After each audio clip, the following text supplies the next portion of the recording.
There are multiple reports which suggest that economic distress is fairly acute, and this is despite the government's claims to have rolled out a number of schemes, Atmanirbhar schemes, 1, 2, 3, so on and so forth.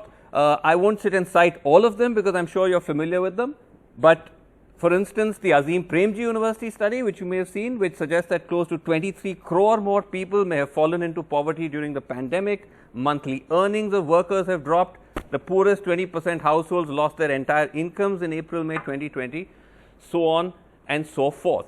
Doesn't this suggest that somewhere we've been remiss, or essentially even failed in being able to protect the vulnerable from the shock of the pandemic and the lockdowns? Okay. So now we'll look at the composition of the growth and how has it affected the poor and the vulnerable. There are several statistics available, and let me first address the unemployment statistic that you just mentioned, sure. The Azim Premji study. To the best of my knowledge, that uses the CMIE data.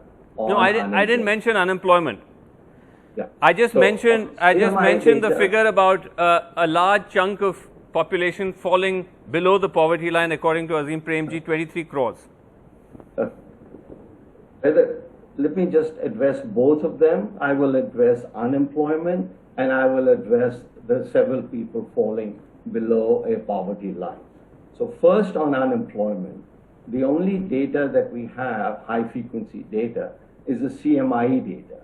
And as you know, perhaps even with you, 2-3 years ago, I commented on the CMIE data, but let me just highlight the following, that in 2017-18, the CMIE data had an unemployment rate of 5%, whereas the actual rate was 6.5%, according to the NSSO.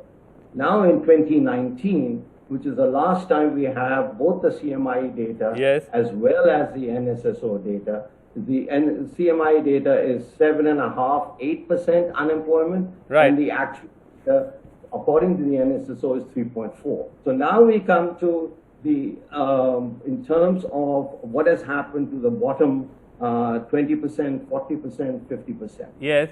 And what we have is that the Azim Premji study bases its results on what has happened to incomes on the basis of the CMIE data.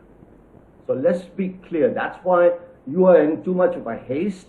The CMIE data is critical to the conclusions reached by you and by Azim Premji University. Not a conclusion reached by me, by the way. I'm just citing the data.